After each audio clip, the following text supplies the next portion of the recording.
Hello, I want to preface this video by saying that this is a perspective of someone who isn't really too familiar with many other depictions of the Disney Duckverse, so to speak, such as the classic comics pioneered by Karl Barks, or even the original 1987 DuckTales cartoon. The same goes for most other Disney afternoon shows, which DuckTales 2017 likes to reference a bunch. My prior experiences relating to these characters extend mostly to Kingdom Hearts, and whatever else is expected to be experienced by your average Gen Z kid. I've done my best to do my research for this video, and my intention here really isn't to undervalue or mischaracterize any version of these characters. If you feel like you can contribute anything to the conversation, sharing in the comment section about whatever version of the Duck family means the most to you is very welcome. Let's try to be welcoming towards all kinds of Duck fans around the globe, please.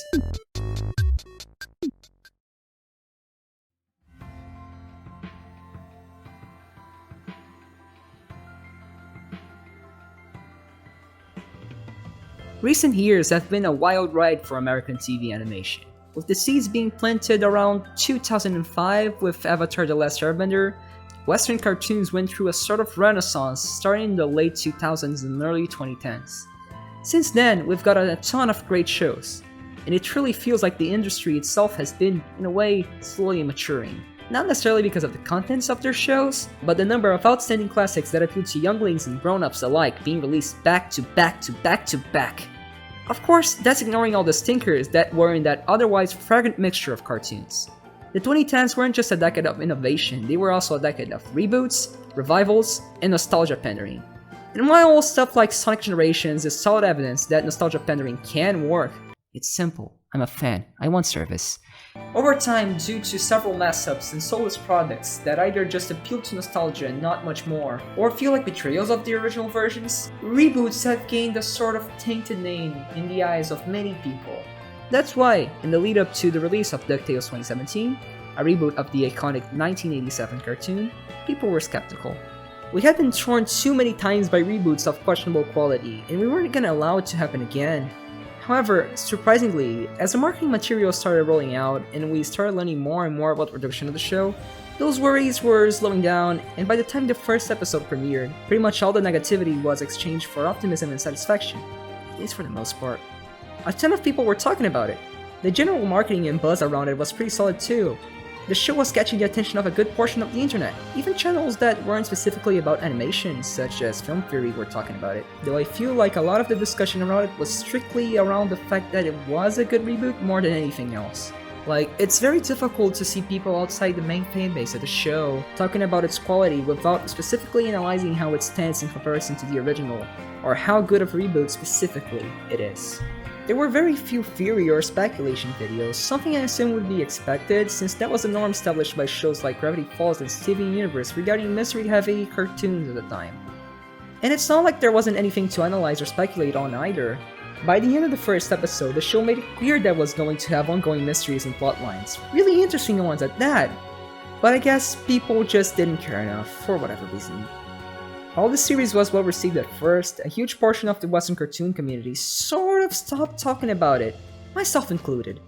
I remember watching the first maybe 9 episodes and enjoying them a lot, like downloading the episodes to a USB stick just to share them with people and watching them on my TV, enjoying them a lot.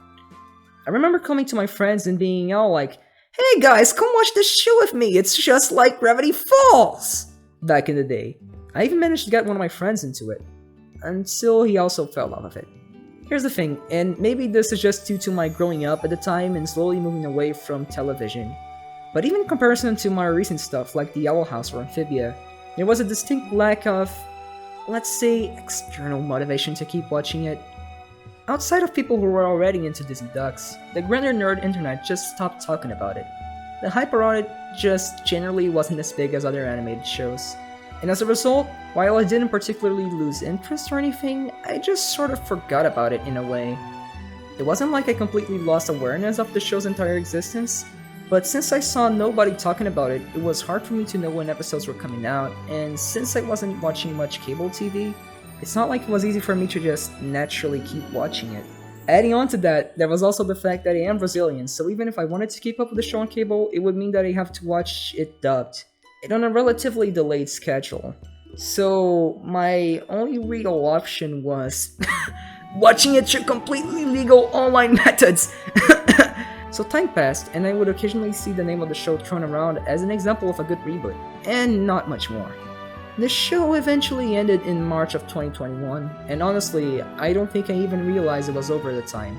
Nobody told me! This leads us into late 2021 when I was watching Jello Apocalypse's great video on the characters of Scooby-Doo. In the video, it's briefly mentioned that Scooby-Doo's Velma and Labby from the DuckTales reboot, aka the best character, share a voice actress. This, in addition to me getting a Disney Plus subscription around that time, led to a snowball of events that would eventually result in me deciding to get back into the show. One of the best decisions I've ever made. But you might be wondering why you should care and why I gave this whole introduction to DuckTales 2017 and my history with it. Well, it turns out I think this cartoon is good. Like, really good. Like, this might be my new favorite TV show good. And then you may be wondering, how the heck is it so good? Well... okay, where do I even start here? Listen, it's very hard to be professional when you're so passionate about the subject at hand. Listen, I was, at one point, as surprised as you are.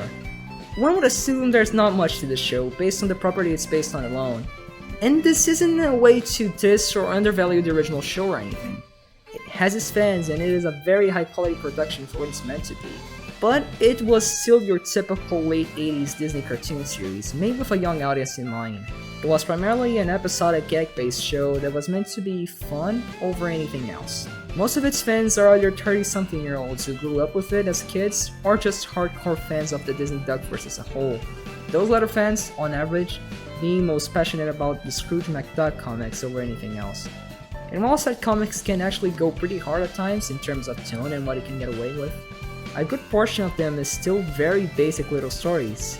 And even then, while the comics are fairly popular, especially in certain countries, they aren't exactly what a lot of people think of when the words Donald Duck are uttered. So seeing as how these characters in the universe are seen by most people, it's easy to just assume this new reboot is some kind of shallowish kids show mostly focused on episodic adventures and slapstick comedy. And while it does have its fair share of those as well, it's just so much more than that. The show does something that only a few reboots end up doing. It takes a step back, analyzes the source material they have to work with, and instead of just making the same show again or doing something completely different with the simple intent of appealing to the current market, it adapts the feel and intent of the original and everything surrounding it, while also taking into account current standards and what people expect out of these kinds of products nowadays.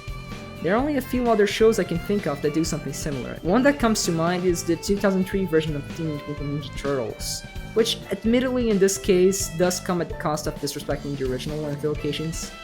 It scraps the mostly episodic 80s TV-friendly format of the original for an action-packed serialized show that maybe takes itself a little too seriously.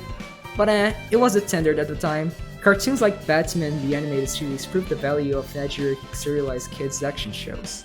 And the market was generally going that direction, so it only really made sense to follow that same path.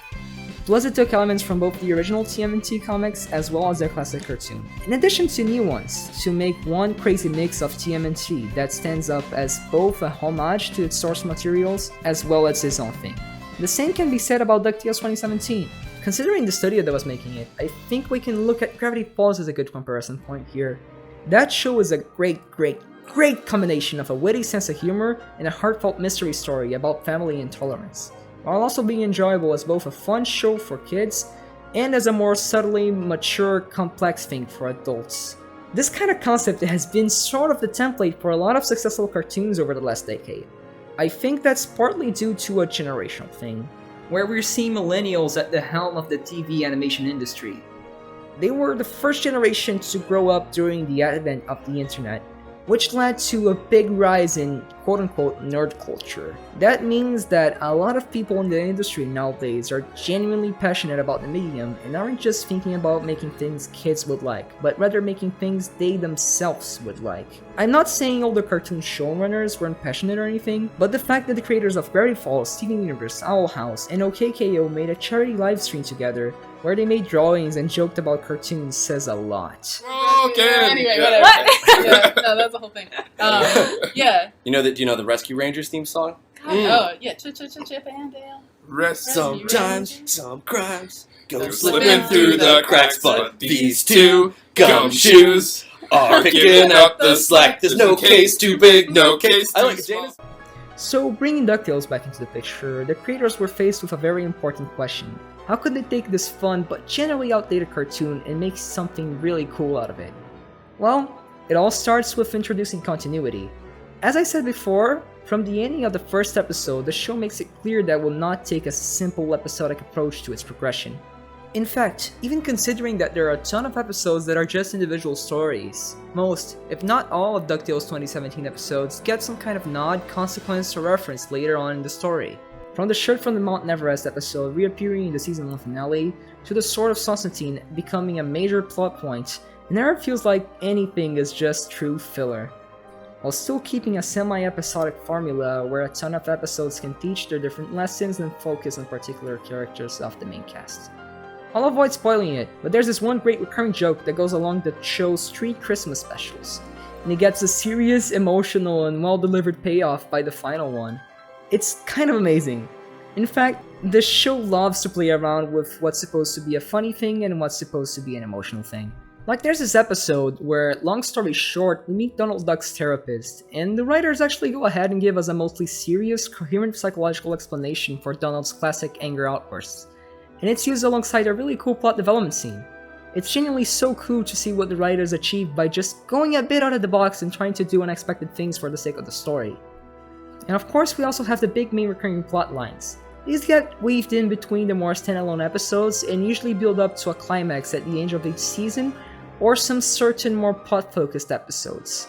The pacing and timing for these feel great. They never feel too sudden or contrived, but are still enough of a tonal contrast to be a deserved payoff. Seriously, the season finales and the quote-unquote specials leading up to them go so darn hard. They're comparable to something like Not What He Seems from Gravity Falls, if you ever watched that. Those special cases where they break the consistency of the episodic structure and drop a bombshell that completely changes how you perceive the status quo.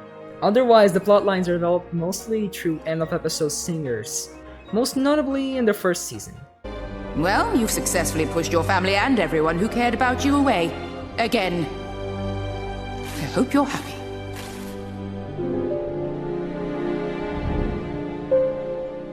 I am.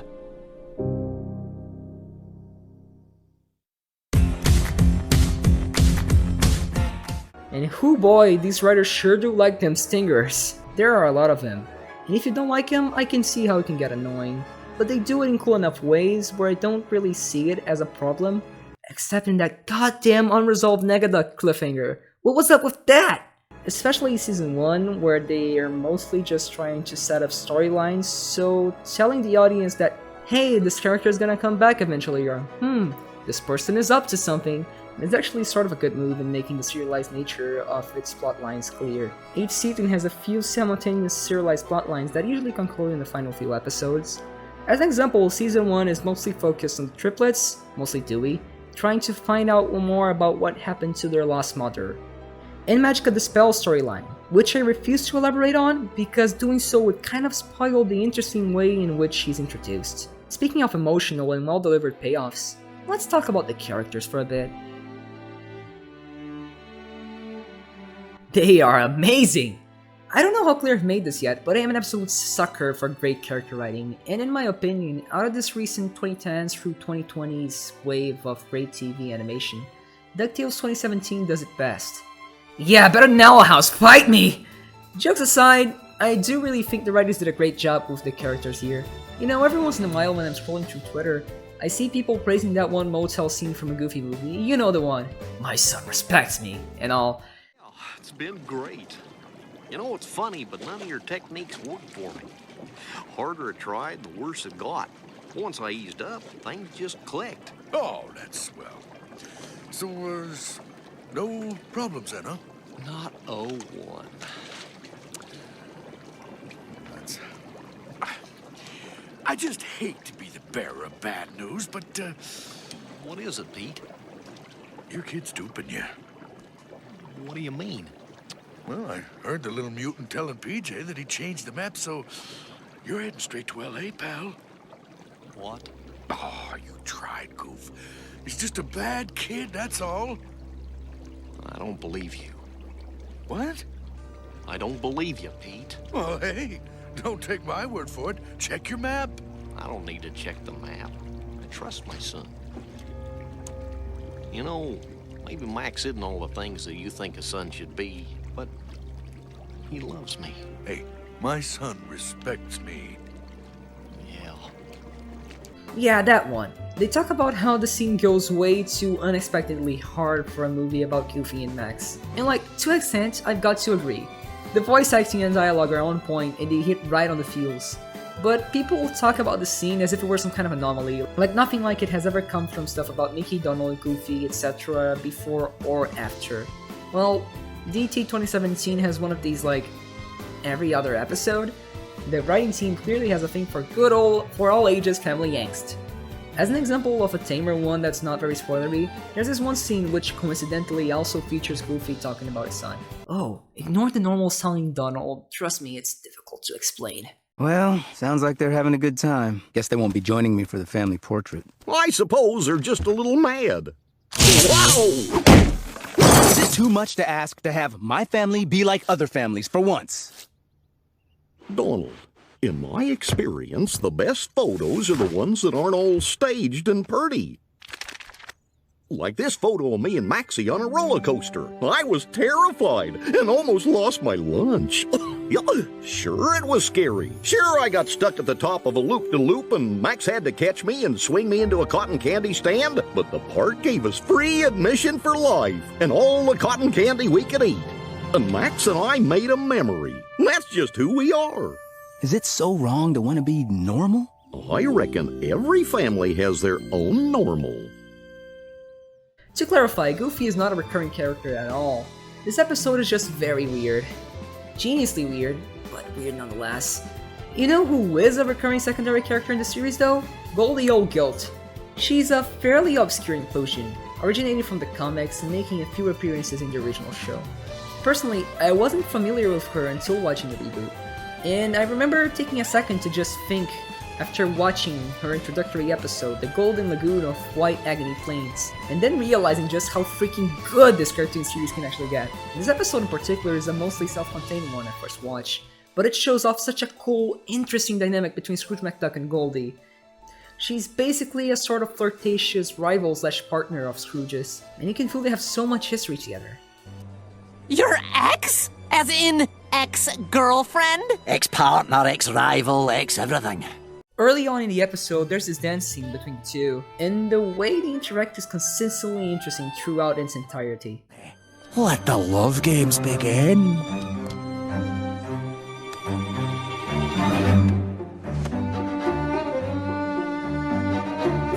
It's been a long time, Scrooge. And yet, it still feels too soon. Ooh, your tango's as rusty as your joints, old man. How's this for rusty? Oh, not bad. But let the lady lead.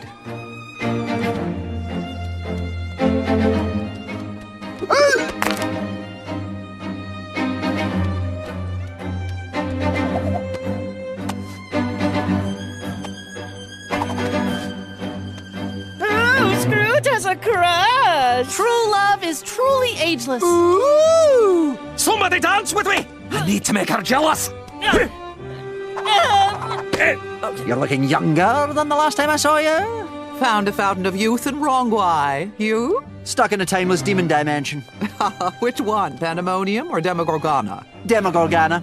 When to stop an uprising? Get out! I caused that uprising. Nabbed the eye of Demogorgon. Makes you impervious to burns. I must have just missed you. At the risk of sounding like a broken record, you can really tell these two have been through so much together, as they speak so casually about the craziest of subjects. Even the way they move through the scene says so much about their characters, notably this little moment where Goldie steals a person's wallet, and Scrooge graciously takes it back and puts it into the individual's pocket again. The episode goes on, and the two are forced to work together in one last gold hunt, and of course, it's later revealed that it was all a scheme organized by Goldie so she could get all the gold for herself. Something she tends to do. And when Scrooge finds out, there's this really good fight scene between the couple, not only because it's competently choreographed and has a beautiful background, but also because even during the fight they're still flirtatiously teasing each other, and in the movements and dialogue it mirrors a dance scene from before. This show's so good!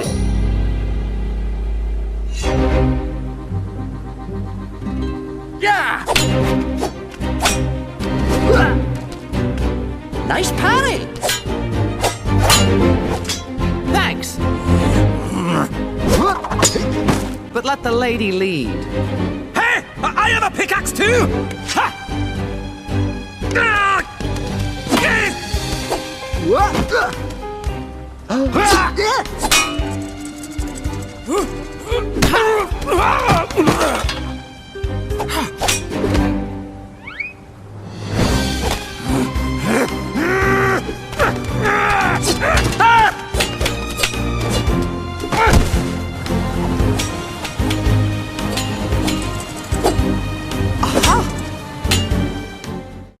Speaking of Scrooge McDuck himself, I think you can probably tell from the last paragraph, but I really like what they did with him here.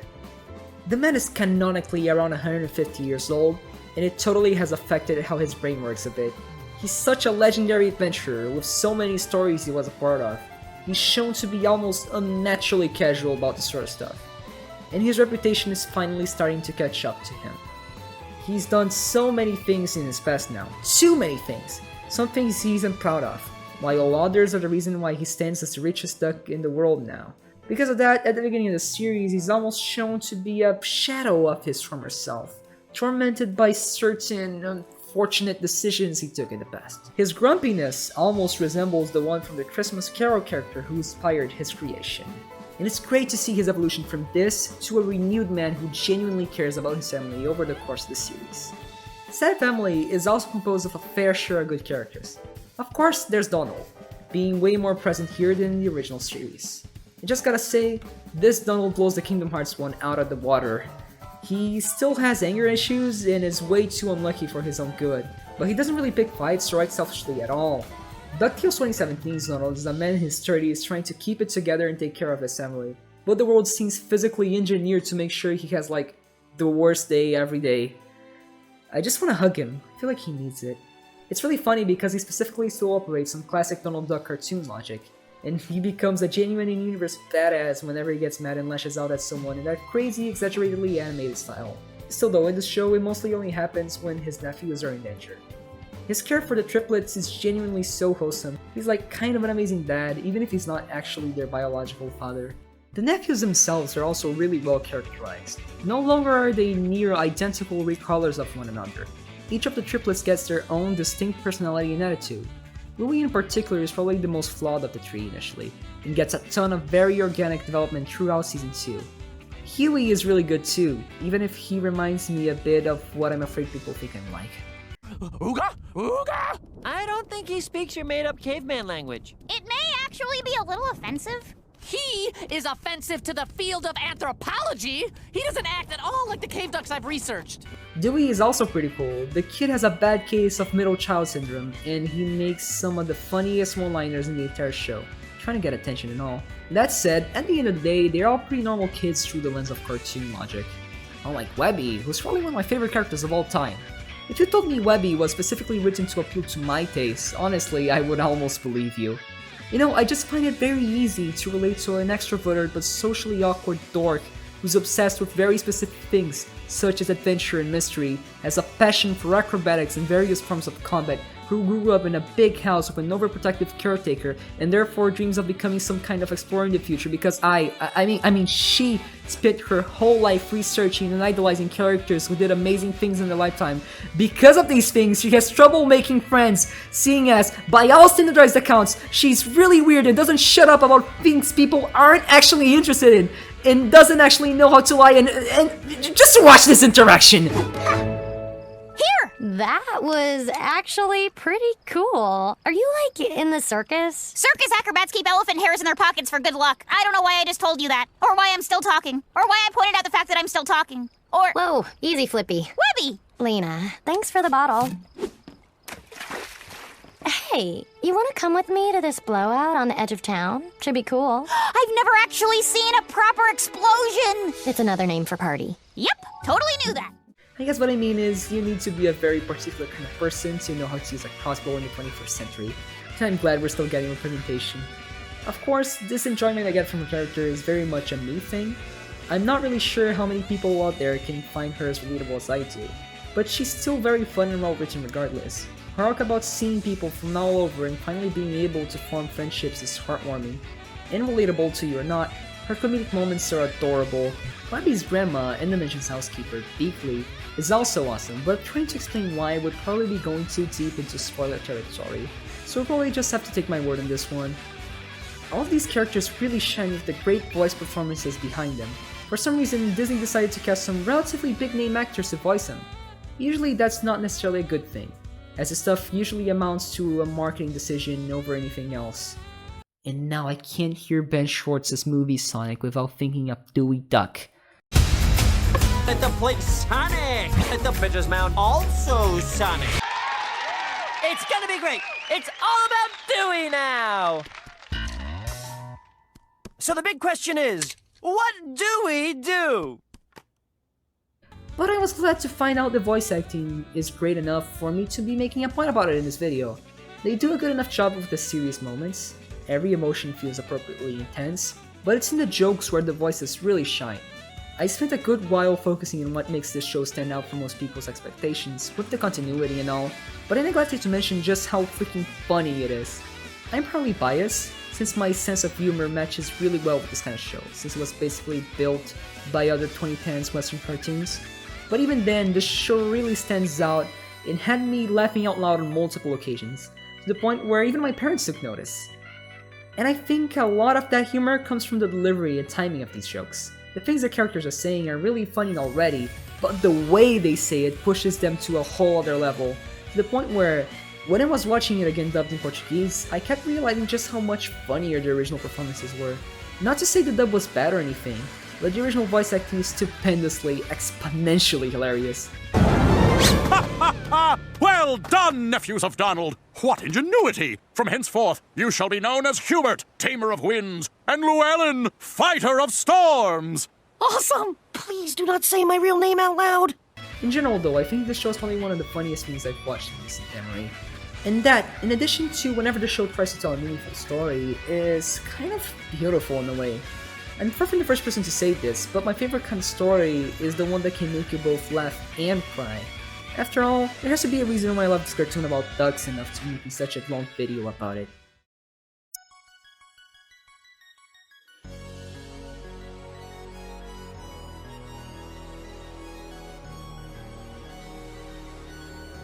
Honestly, I wasn't really planning to end off this video with another one of those emotional speeches trying to deeply understand the reason of why I'm even making it in the first place. This is my third video essay. In my first two, I'll end it off this way. But when I actually started writing, there was simply no other way to go about it. My original plan was to just say, and that's why DuckTales 2017 is a great show and you should watch it, and close the curtain on that, but that just wouldn't describe the extent of it. I've been working on the script for months now, and in the meantime I've actually been rewatching a lot of the episodes on an almost daily basis. I even got my father to watch it with me, and it's been an actual blast watching it all again. It isn't boring in the slightest. For every joke that is only able to land once, there's one that just makes you go, "Aw, that's my..." insert character name here. For every plot twist that I already know, there's a little detail or layer of emotional complexity that I didn't find before. Such as in this scene, where Webby is the one who looks the least visibly tired of walking up the stairs since she absolutely has the best physical conditioning of the four. Or the fact that Louis is subtly shown to be the triplet most affected by growing up without his mother. Louis, are you okay? You kept a secret about Mom.